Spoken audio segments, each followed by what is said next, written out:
Assalamualaikum warahmatullahi wabarakatuh. Alhamdulillahirabbil alamin. Shalatu wassalamu ala asyrafil anbiya wal mursalin wa ala alihi wa sahbihi ajmain. Anak merupakan salah satu anugerah terindah dan sekaligus amanah bagi setiap orang tua. Jadi kita semua adalah babysitternya Allah. Setiap orang tua harus memberikan kebutuhan untuk perkembangan anaknya, sehingga anak mendapatkan perkembangan yang optimal. Anak bisa menjadi anak yang sehat jasmani rohaninya, anak yang baik akhlaknya, dan anak yang mempunyai intelijensi yang tinggi. Seorang anak akan bisa menjadikan orang tuanya menjadi senang apabila anak tersebut berbakti kepada orang tuanya. Ini yang akan membahagiakan orang tua. Di samping itu, anak yang akan membahagiakan orang tua, anak yang rajin beribadah kepada Allah Subhanahu wa taala. Sebaliknya, orang tua akan menjadi susah jika anaknya tidak mau berbakti kepada orang tua, tidak mau berbakti kepada mereka, dan sulit untuk diajak untuk beribadah kepada Allah. Di dalam Al-Quran, Allah mengklasifikasikan kedudukan anak terhadap orang tuanya menjadi 4 macam. Yang pertama, anak sebagai musuh.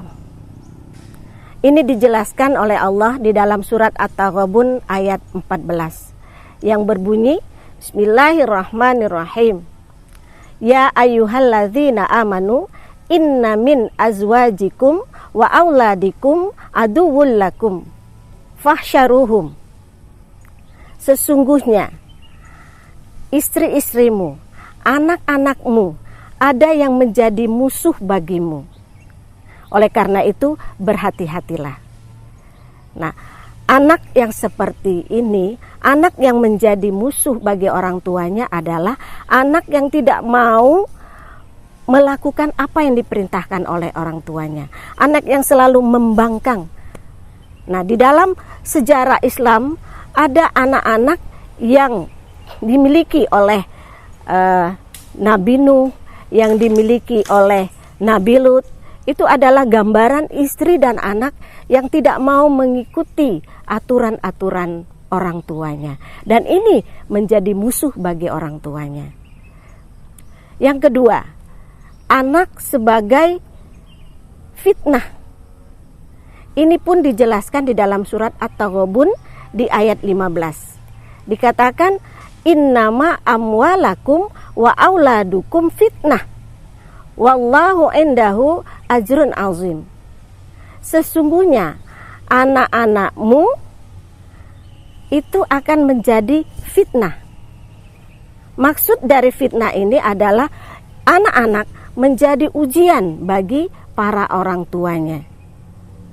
Yang ketiga, anak hanya bisa menjadi perhiasan di dunia.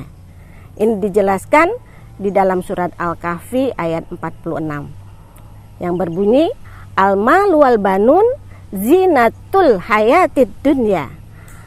Sesungguhnya hartamu, anak-anakmu itu adalah perhiasan, hanya merupakan perhiasan di dunia.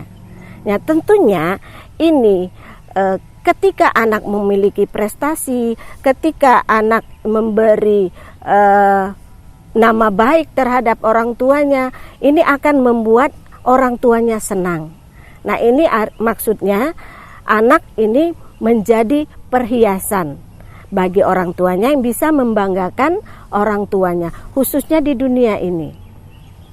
Nah, yang keempat, anak bisa menjadi qurrata ayun.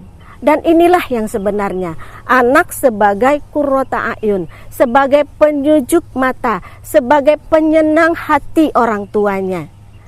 Dan ini senantiasa kita lantunkan dalam setiap kita berdoa. Walladzina yaqulu Rabbana hablana min azwajina wa dzurriyyatina qurrata a'yun waj'alna lil muttaqina imama. Dan doa ini selalu kita minta ke Allah. Kita minta supaya kita mendapatkan anak-anak yang bisa menyenangkan hati kita, anak-anak yang soleh-soleha, yang senantiasa menjadi penyejuk kita. Inilah yang menjadi tujuan utama kita, yaitu memiliki anak yang qurrata a'yun. Untuk memiliki anak soleh-soleha yang qurrata a'yun ini, tentunya para orang tua harus serius untuk memberikan pendidikan kepada mereka.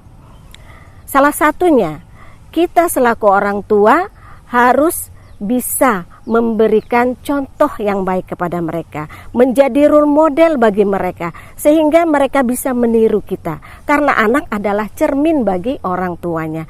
Misalnya, ketika orang tua selalu mengajak anak-anaknya, memberikan bimbingan kepada anak-anaknya dengan suara yang lembut, dengan penuh kasih sayang, tentunya ini akan membekas pada diri anak, dan mereka akan meniru kelembutan dan perhatian serta kasih sayang orang tuanya tersebut. Nah, masyarakat Belitung Timur yang dirahmati oleh Allah Subhanahu wa taala, di dalam sebuah keluarga, hal terpenting yang harus kita jaga adalah bagaimana kita harus memberikan pendidikan tauhid, pendidikan akhlak kepada anak-anak kita. Sehingga kalau hal ini sudah kita lakukan, maka pengamalan keagamaan di rumah kita akan menjadi harmonis. Kita akan menjadi keluarga-keluarga yang islami, dan masyarakat kita akan menjadi masyarakat yang aman. Dan pendek kata, jika semua ini terjadi, maka dalam wilayah kita, dalam keluarga kita, dalam masyarakat kita tidak akan pernah ada KDRT. Tidak akan pernah ada kekerasan dalam rumah tangga. Tidak akan pernah ada KTP atau kekerasan terhadap perempuan. Tidak akan pernah ada KTA atau kekerasan terhadap anak. Dan tidak akan pernah ada kenakalan remaja, karena anak-anak kita menjadi anak-anak yang selalu menyenangkan kita. Nah, para orang tua, yuk kita sama-sama berlomba-lomba untuk bisa menjadi role model bagi anak-anak kita, untuk bisa menjadi teladan bagi mereka, sehingga anak-anak kita menjadi anak-anak yang berbakti kepada Allah, berbakti kepada Rasulullah, dan mereka cinta Al-Quran, sehingga kepada siapapun mereka akan selalu berbuat baik. Selamat menunaikan ibadah puasa untuk meraih berkah, rahmat, dan ampunan dari Allah Subhanahu wa taala. Wabillahi taufik wal hidayah. Wassalamualaikum warahmatullahi wabarakatuh.